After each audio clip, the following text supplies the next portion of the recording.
पुरुषोत्तमम परम दयाल श्री ठाकुर जी के पास मनीदा बैठे हुए हैं, कुछ बातचीत कर रहे हैं और वहीं पे एक महिला दूर खड़ी होकर ठाकुर जी को देख रही हैं। जैसे मनीदा वहाँ से प्रणाम करके आगे निकल जाते हैं, वो महिलाएं ठाकुर जी के पास आती हैं और वहाँ ठाकुर जी को प्रणाम करके वहाँ बैठ के रोने लगती हैं।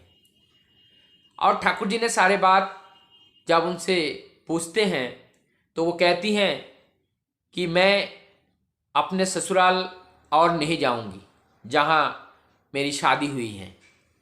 ठाकुर जी पूछते हैं क्यों नहीं जाओगी, तो वो कहती हैं कि नहीं, वो देखने में अच्छी नहीं है, वो नशा करते हैं। बहुत सारे उनके अवगुण ठाकुर जी के सामने गिना दिए। ठाकुर जी ने फिर उनसे कहा कि ये शादी किसने कराया। ने कहा पापा ने कहा पापा को बुलाओ। पापा आए तो उस महिला की पापा से ठाकुर जी ने बातचीत की। बातचीत के बाद ठाकुर जी फिर उस माँ को ठाकुर जी कह रहे हैं कि जिन्होंने तुम्हें इस धरती पर लाए हैं उनकी बात को रक्षा करना ये तुम्हारा कर्तव्य नहीं, दायित्व है। और एक लड़की होकर अगर माता या पिता की मर्यादा को रक्षा नहीं कर पाती हैं तो उसका कोई मूल्य समाज में नहीं होता है। ये इतनी इंपॉर्टेंट बात आज के युग में है जो ठाकुर जी ने तब कहे थे।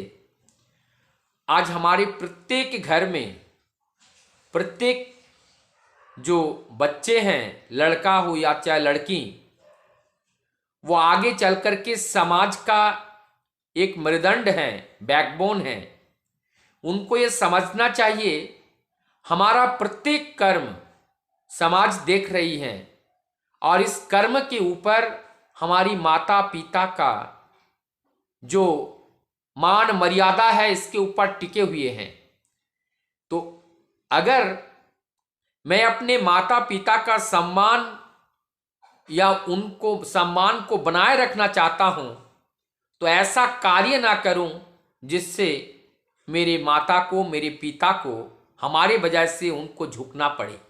ऐसा कार्य हमें नहीं करना है। ठाकुर जी आगे और बोलते हैं एक नारी का कर्तव्य कैसा होना चाहिए। इतिहास में हम दृष्टांत देखते हैं। विद्युत्तमा नाम की एक महिला जो एक राजा की वो लड़की है, वो राजकुमारी है और उनकी शादी जो कालिदास से होती है। जो पंडित लोगों ने उस समय सबसे महामूर्ख के नाम से कालिदास को ढूंढा था और चालाकी करके उस मूर्ख कालिदास की शादी विद्युत्तमा से कर दिया गया था जो कि एक राजकुमारी थी। तो राजकुमारी की इतनी योग्यता, इतनी कैपेबिलिटी थी कि उन्होंने एक मूर्ख को महापंडित में परिवर्तित कर दिया। ठाकुर जी इस दृष्टांत को बताते हैं आपके अंदर अर्थात उस मां या वो नारी के अंदर यदि वो गुण वैशिष्ट अगर हैं, जिस गुण और वैशिष्ट का प्रयोग करके अपने पति को महामूर्ख से महाकवि में तब्दील कर दिया और तभी उस नारी का सतीत्व तभी रक्षा होगा या सती कहला जाएगा, या वो नारी एक सफल नारी तभी कहा जाता है जब वो नारी अपने पति को ईश्वर मुखिन, सतमुखिन, कर्तव्य परायण और एक मानव से महामानव की यात्रा को परिपूर्ण करने में वो सहभागी होती हैं। ऐसा नारी ही पूर्ण अर्धांगिनी होने के अधिकारी होते हैं। तो ठाकुर जी ने ऐसा नारी की आशा की हमारे समाज में। और जब हमारे समाज में ऐसा नारी होगी और इस तरीके का कर्तव्य प्राण संतान जब इस धरती पे आएंगी, तब हमारे समाज की परिष्कार, हमारी समाज की सुधार, हमारी समाज की भ्रांतियां, हमारी समाज की कुरीतियां, ये सारे दूर तभी हो सकती हैं। तो इसीलिए हम सबको आगे आना पड़ेगा।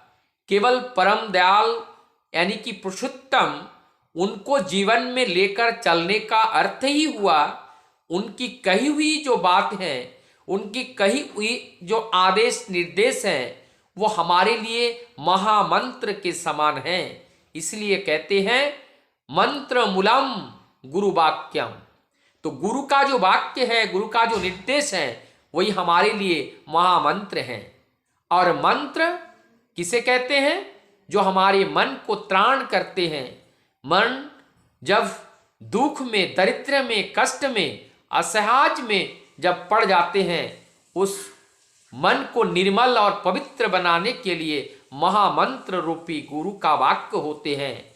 जब वो महामंत्र रूपी गुरु का वाक्य को जीवन से हम पालन करते हैं, तो हमारी जो कार्य में परिशुद्धि आती है, चरित्र में परिशुद्धि आती है और सुनने में भी परिशुद्धि आती है। वातावरण में एक प्रकृत मनुष्य बनने का हमें शुभ अवसर मिलता है। तभी हम वास्तव में परम पिता का इच्छा अनुरूप, उनकी इच्छा के संतान बनने में सफल होते हैं। तभी हमारा जो पुकार होते हैं परम पिता, और वो परम पिता अर्थात हम उनके संतान हैं, और कहने के हम हकदार तभी होते हैं जब हमारी पिता की प्रत्येक बात को हम केवल जानकारी में रखते नहीं हैं, उनको हम अपने हाथ प्यार, अपने शरीर को दे करके परिपूर्ण करने के लिए हम सदैव तत्पर रहते हैं। वंदे पुरुषोत्तम।